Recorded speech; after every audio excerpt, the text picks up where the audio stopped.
The gas found in the smoke emitted by burning wood, oil and other materials. This type of gas blocks the escape of the heat coming from the sun, which prevents it from returning back to space. When too much of these gases accumulate in our atmosphere, it causes an imbalance that leads to warmer average temperatures and more frequent extreme weather events such as bigger forest fires, violent rainstorms, floods, and longer droughts. Industrialization in continents such as Europe and North America have been emitting large quantities of these gases over the past 150 years, resulting in an unstable climate. Massive quantities of these gases also stay in the atmosphere for 3 to 4 generations, while the world continues to emit equally massive quantities at the same time, leading to the worsening of climate instability, which will result in an uninhabitable planet in the future.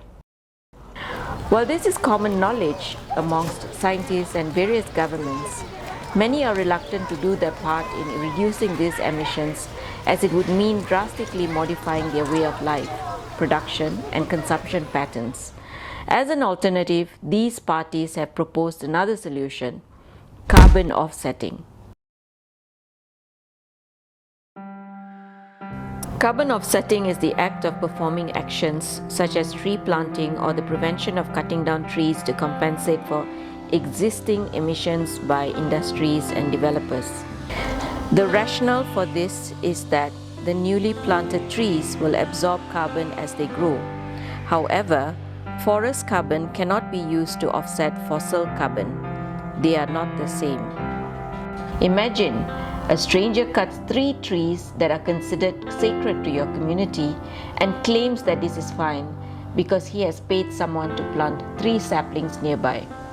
He claims that your loss has been compensated as the total number of trees in the future will be identical.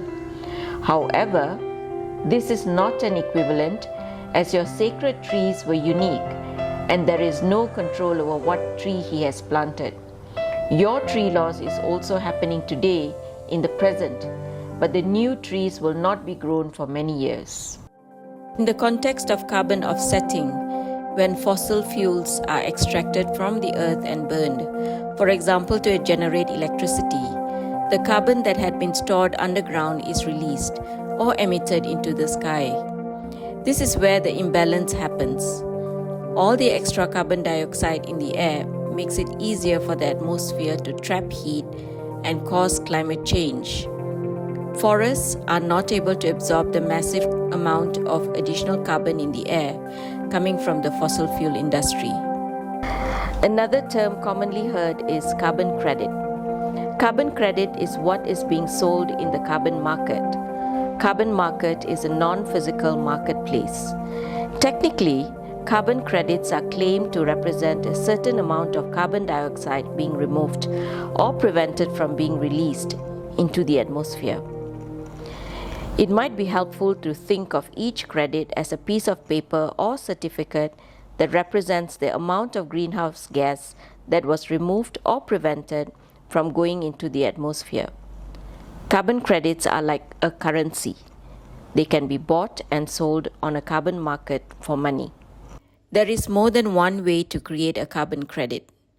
Carbon credit is usually created by a company, government, or can be conservation NGOs that promise they will take certain actions to keep or remove carbon dioxide from the atmosphere.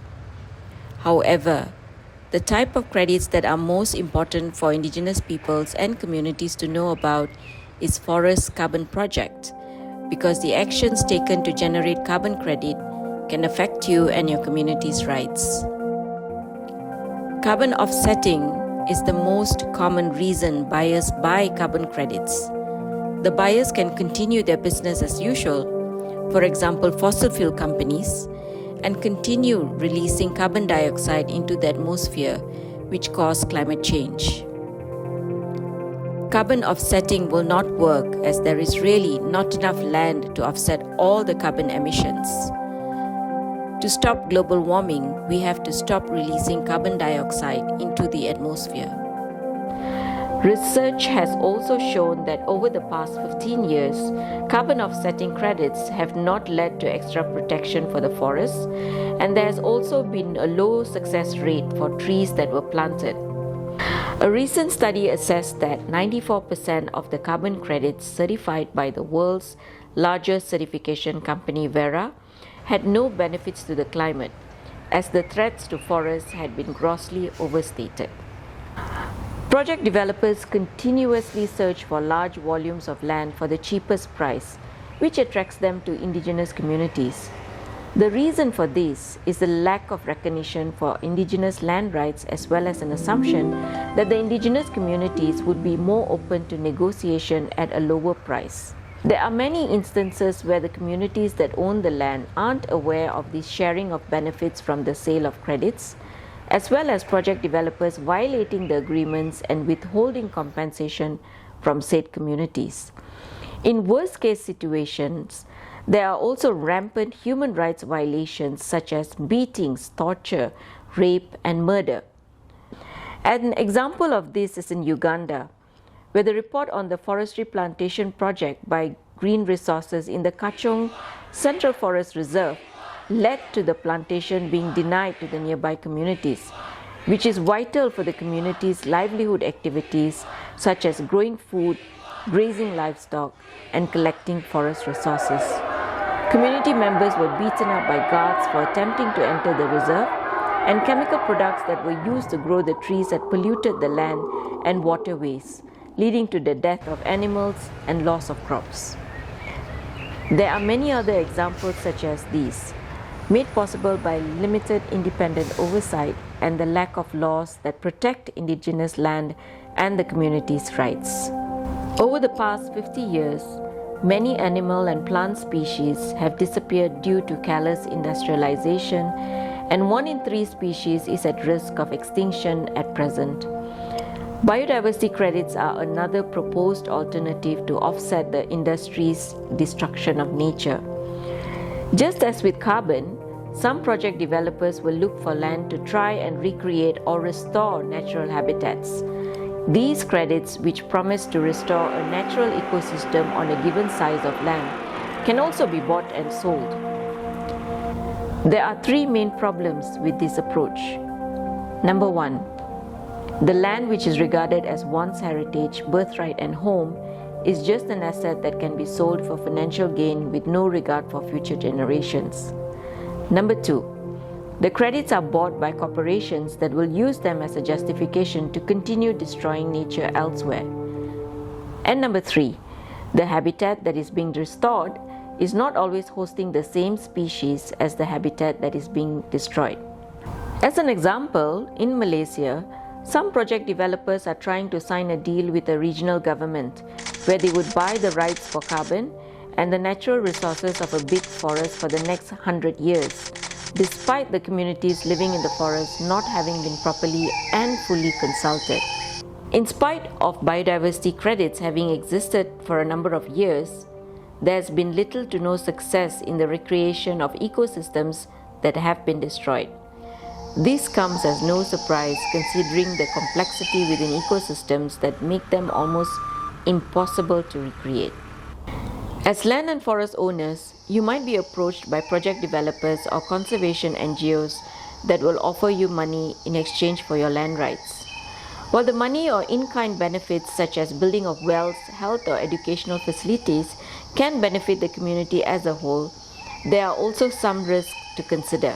The main concern is not being fully informed. Sometimes you might not know precisely what is being sold and the consequences in terms of the future restrictions of activities or access to land for the community. You also might not know who is buying these credits or for what purpose and how the revenue of the sale would be split. Often, documents for you to sign might not be in your own native language, creating more ambiguity. The proposed projects on your land could sometimes also conflict with your cultural and spiritual values. More often than not, the carbon and biodiversity credits are sold to buyers who use them as justifications to pollute and destroy nature elsewhere. The loss of control over your land could also have generational impact, as you will no longer be able to make decisions in regards to the land for the duration of your agreement. This could affect the way of life of your community, as it might mean cutting off access to food and medicine that you find in the forests. The biggest risk also comes from not knowing whether the project developers will honor the agreement that you have reached. They might ban you from access to hunting, grazing, or fishing grounds by use of force, or not paying the compensation that was agreed. There is an increased risk of this happening if there is no frequent monitoring by a trusted third party that can enforce the agreement. Within the community, agreements like these can also create tension, as not everybody might be on board with entering into these agreements, creating internal divisions and misunderstandings within the community. So here are some questions you could consider before entering into any of these types of agreements. Is there enough information to make an informed decision? What specific rights are being sold? What is the duration of consent, and what are the limitations that come with consent? Who is proposing the deal, and what are their goals? What does the community gain or would want to gain from participating in the project? How will it help the climate, nature, and future generations? If confronted with this situation, know that you are not alone. Many indigenous communities have experience with this, and you can get in touch with them for advice. For more information, contact Sahabat Alam Malaysia in Malaysia or your local environmental organization. Know all the facts to ensure a sustainable and protected future.